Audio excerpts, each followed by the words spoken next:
Dan sejauh ini apa yang disampaikan oleh Pak Prabowo dengan yang terjadi di lapangan itu kan kayak berbanding terbalik gitu, dan itu kayak bukan Tuhan lagi yang menentukan, pemerintah yang punya kewenangan gitu. Bapak Presiden kita itu belum terlihat bagaimana sensitivitas gendernya gitu loh. Kita kan hanya bisa berharap sebagai rakyat gitu. Kan kita nggak punya apa-apa, bikin kebijakan nggak bisa selain bersuara, berharap. Nggak ada yang bisa kita lakukan sebagai warga negara gitu. Pekerjaan udah dirampas, aset udah dirampas. Kalau ngomongin buruh itu kayak ngomongin apa ya, hal yang kasihan banget gitu terhadap dengan satu keberadaan atau hak-hak.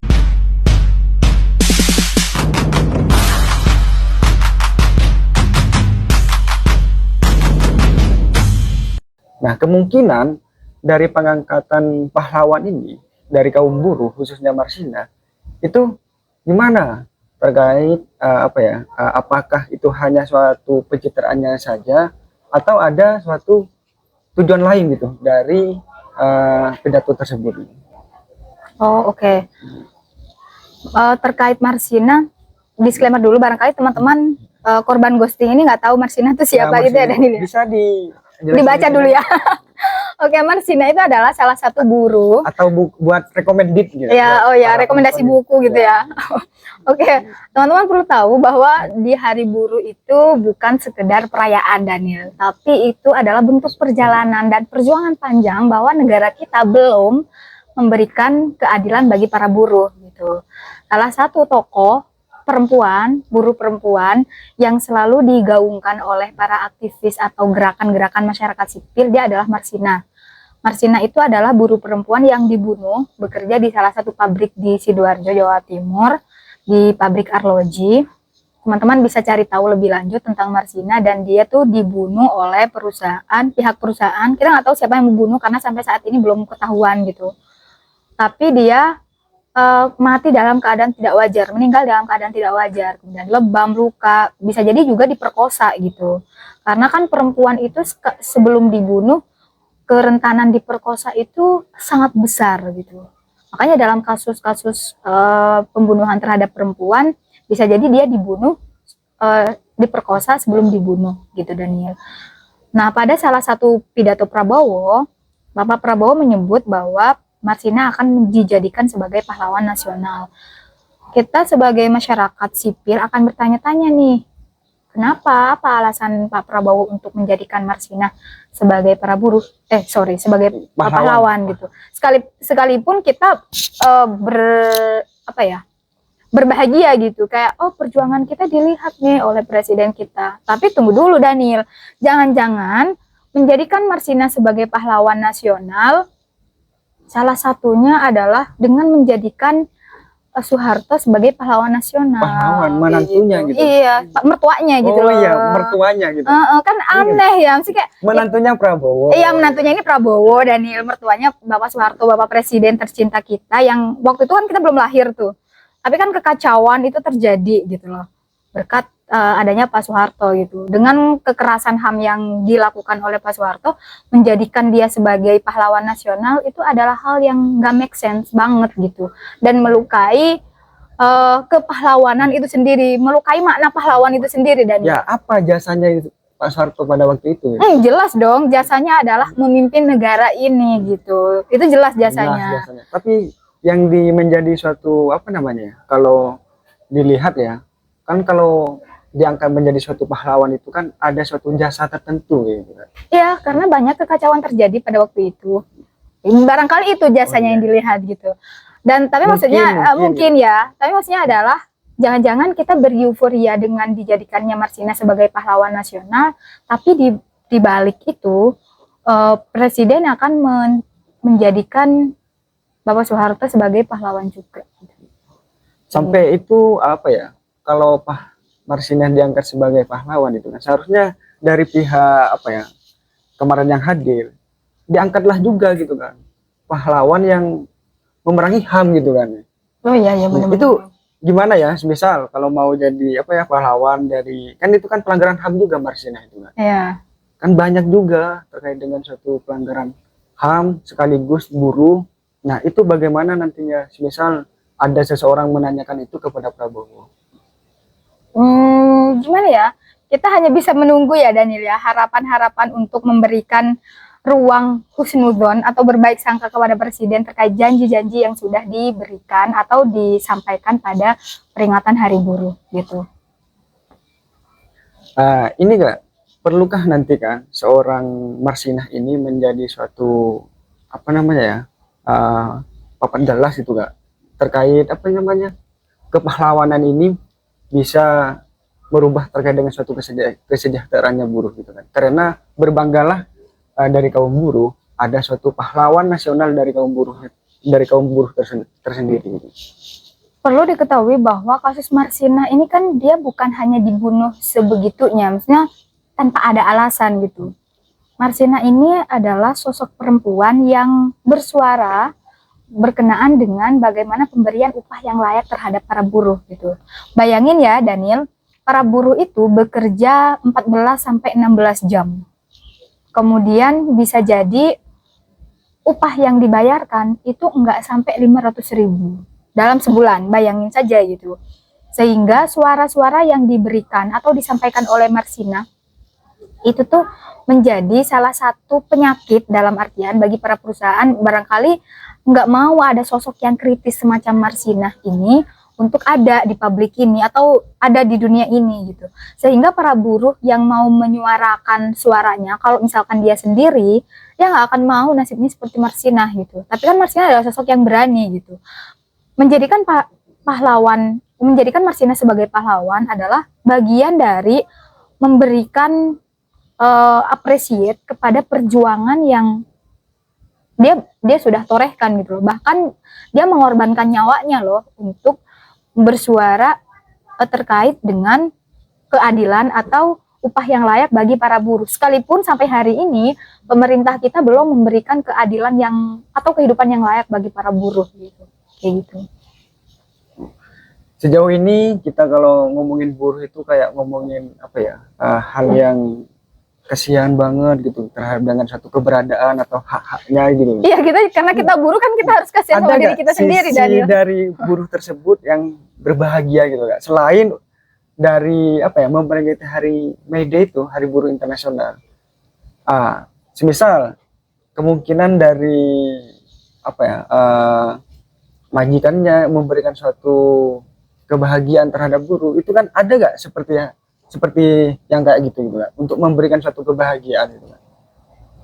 Oh, tidak. Ini pengetahuan Kakak sendiri gitu. Tidak ada yang lebih baik untuk memberikan kebahagiaan terhadap para buruh kecuali undang-undang gitu loh. Kecuali pengesahan undang-undang yang memberikan keadilan gitu. Kenapa? Karena itu adalah sistem gitu. Misal nih, kita semua di sini kan adalah buruh gitu. Buruh, dosen juga buruh, kemudian apa namanya? Pekerja lepas juga buruh gitu. Pekerjaan yang dia terikat dengan orang lain, kemudian ada yang menaungi, dalam artian kita punya atasan, dia adalah buruh gitu, karena bekerja dengan orang lain.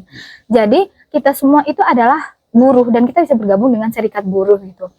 Nah, untuk memberikan kebahagiaan kepada para buruh, maka kita perlu undang-undang, karena kan manusia itu hidup akan seenak jidat gitu loh, tanpa undang-undang gitu, tanpa aturan gitu.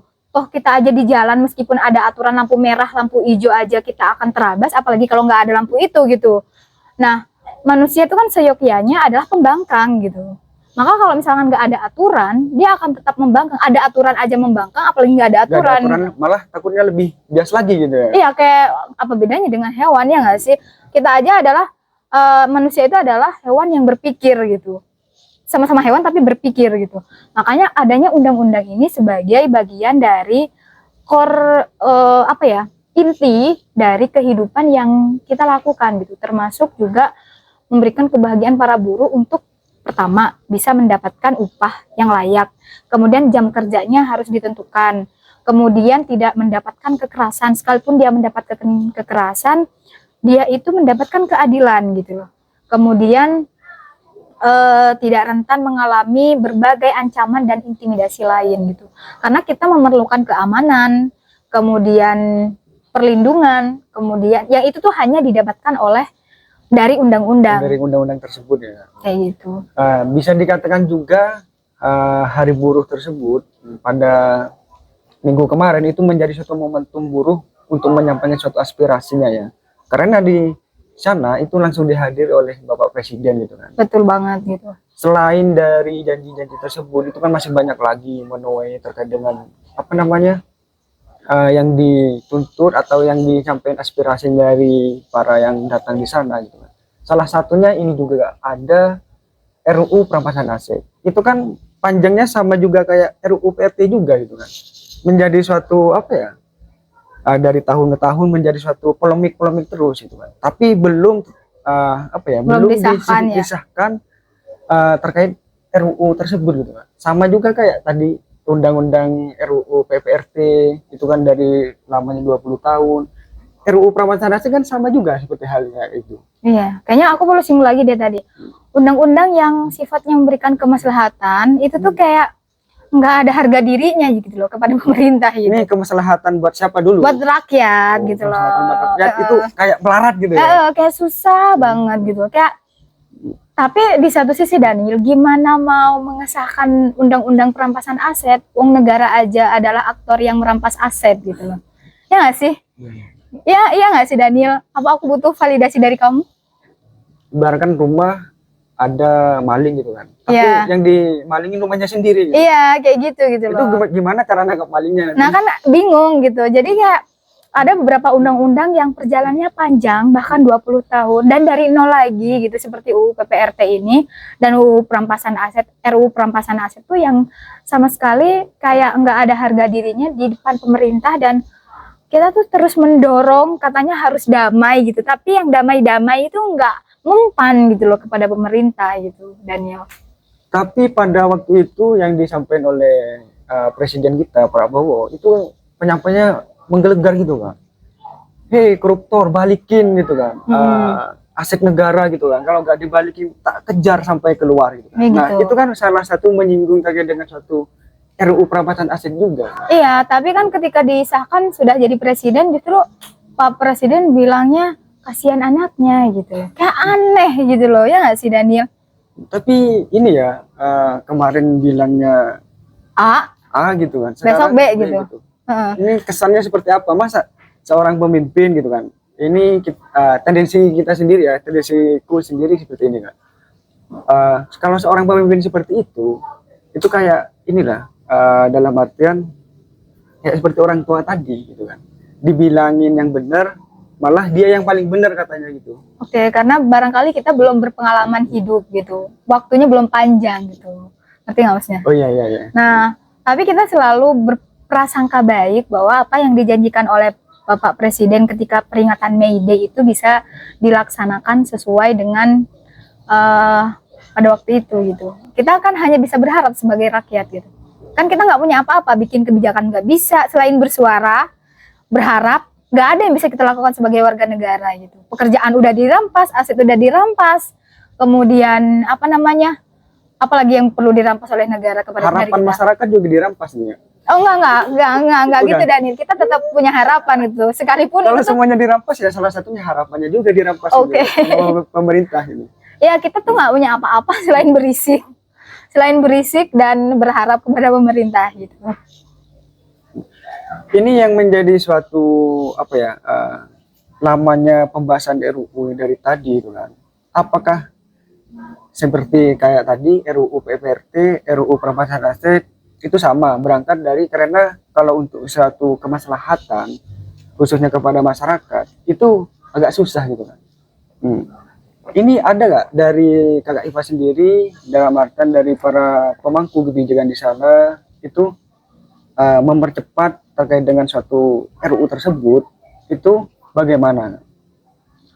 Apa ya, karena segala hal sudah kami lakukan, misalkan begini, audiensi kepada para pemangku kebijakan, kemudian bersuara melalui tulisan, konten, udah banyak sekali kan, kemudian kasus-kasus yang viral, itu bisa menjadi salah satu alasan atau salah satu reason kenapa UU PPRT ini harus disahkan dan urgent banget di tengah banyak sekali badai PHK, kemudian apa namanya kekerasan yang dialami oleh para pekerja rumah tangga dan semacamnya. Dan saya kira kita nggak pernah kurang ya usahanya Daniel, tapi balik lagi kita tuh punya usaha, tapi pemerintah yang punya itunya gitu. menentukan gitu. Gitu kayak bukan Tuhan lagi yang menentukan, pemerintah yang punya apa namanya kewenangan gitu. Jadi kayak ya, tapi apapun itu kita akan terus bergerak sekalipun barangkali pemerintah atau janji Pak Presiden belum di apa namanya diselenggarakan atau belum dipastikan benar atau enggak gitu. Kayak gitu. Ya, dari berbagai apa ya pidato yang disampaikan dari presiden kita, itu kan apakah nantinya keberlanjutan dari pidato tersebut itu menuai harapan yang banyak atau menjadi suatu ya balik lagi seperti setelan lamanya gitu, setelan apa ya seperti biasanya gitu kan. Mungkin kalau momentumnya terkait dengan di hari buruh, seseorang pemimpin dia menggelegar terkait dengan suatu menyuarakan buruh gitu kan. Semisal di hari pendidikan dia melegar pada hari hari pendidikan itu, tapi tindak lanjut dari itu kan yang kita perlukan gitu kan. Apakah selama ini dari pemerintah itu cuman ya balik lagi katanya Prabowo omong-omong aja atau ada rencana tindak lanjut gitu? Nggak tahu ya, kita hanya bisa berharap aja Daniel. Mau bilang omong-omong aja udah kebukti gitu, tapi kalau misalkan mau bilang yang janji yang ini omong-omong aja, kita belum tahu pasti gitu kan. Kalau misalkan kita bilangnya cuma omong-omong aja kan nanti kita berdosa gitu, karena sudah berprasangka buruk pada seseorang, apalagi pada pemimpin negara loh kayak gitu. Nantinya dari peristiwa tersebut gitu kan, bagaimana kebijakan politik tersebut yang saya disampaikan pada media itu bisa menjadi suatu kebijakan nyata itu kan, bukan hanya kayak tadi, bukan hanya omong-omong saja. Nah, selama ini yang disampaikan oleh Prabowo pada waktu hari buruh tersebut itu ada gak tanggapan-tanggapan dari para menterinya, seperti dari Menteri Ketenagakerjaan itu kan, tanggapannya gitu dari pihak DPR dan dari pihak kewenangan-kewenangan yang lainnya gitu. Itu selama ini ada nggak tanggapan yang lebih serius untuk ditindaklanjutin gitu kan? Soalnya kan kalau terkait dengan suatu regulasinya itu kan maksudnya ke DPR ya? Harus ada, yaitu DPR sama presiden itu harus sinkron gitu kan. Aku kurang tahu ya berkenaan dengan informasi tersebut, tapi yang jelas untuk UU PPRT ini sudah masuk prolegnas tahun 2025. Artinya dia akan seharusnya Daniel harus disahkan sebelum tahun 2026 kayak gitu. Iya. Ini sebagai penutup ya Kak, bukan penutup sih, terakhir, bagaimana melihat janji Prabowo itu dari sisi keperempuannya gitu? Dari awal Pak Prabowo itu adalah sosok yang cukup itu ya, ada beberapa isu perempuan yang dibawa oleh Pak Prabowo, tapi dalam pemerintahan jangan salah teman-teman, posisi atau komposisi para menteri di kabinet yang dibawa oleh Pak Prabowo itu tidak lebih banyak dibandingkan dengan pada saat presiden sebelumnya gitu, pada saat Presiden Jokowi gitu. Artinya masih kurang dari 30% komposisi menteri perempuan yang seharusnya Presiden mencontohkan 30% atau partisipasi perempuan dalam politik itu 30%, tapi porsinya belum 30%. Itu pertama. Kemudian yang kedua berkenaan dengan janji Marsina sebagai pahlawan, saya merasa bahwa itu barangkali hadiah atas perjuangan teman-teman, tapi jangan pernah lupa bahwa kira-kira janji tersebut akan dilaksanakan enggak gitu. Karena sejauh ini pekerja rumah tangga itu saya tekankan lagi rentan sekali untuk mendapatkan kekerasan gitu. Dan kami nggak mau tendensius kemudian mengatakan bahwa ini hanya janji gitu. Kami terus memiliki harapan yang besar untuk percaya bahwa Marsina ini akan dijadikan pahlawan nasional seperti apa yang sudah disampaikan oleh Pak Prabowo. Cuma balik lagi, kemudian perlu lagi kontrol dari pemerintah baik pusat ataupun daerah, bagaimana ruang aman bagi para perempuan, mulai dari regulasi tentang fasilitas umum, kemudian fasilitas publik yang itu ramah terhadap perempuan, misalkan ruang menyusui, kemudian cuti haid, cuti melahirkan, dan cuti yang lain gitu.